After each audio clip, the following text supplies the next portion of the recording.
গত 17.5 বছর ধরে যে রাজনৈতিক কর্মীরা খুনি হাসিনার বিরুদ্ধে আন্দোলন করেছেন, বারবার জেল কেটেছেন, তাদেরকে 5 তারিখের পরে গায়ের জোর দিয়ে তাদেরকে আবারও জেলে প্রেরণ করা হয়েছে।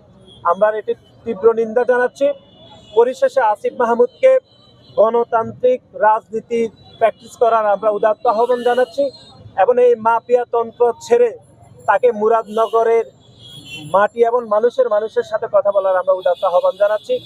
এবং তিনি আপনারা জানেন যে একটি নতুন যে রাজনৈতিক দল গঠিত হয়েছে, সে রাজনৈতিক দলের সাথে তিনি সরাসরি সম্পৃক্ত রয়েছেন। তিনি একদিকে নিরপেক্ষ উপদেষ্টা হচ্ছেন, কিন্তু তিনি ভং ধরছেন যে তিনি আবার তার সাথে রাজনৈতিক দলের কোনো সম্পর্ক নেই।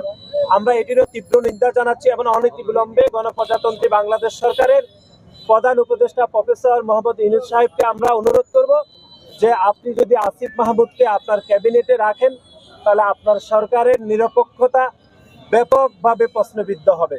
কারণ আসিফ মাহমুদ পুরো কুমিল্লার রাজনীতিকে ব্যাপকভাবে দূষিত করেছে, বিশেষ করে কুমিল্লার মুরাদনগরের মানুষকে দ্বিধাবিভক্ত করেছে, গণতান্ত্রিকামী মানুষকে তিনি হয়রানি করছেন।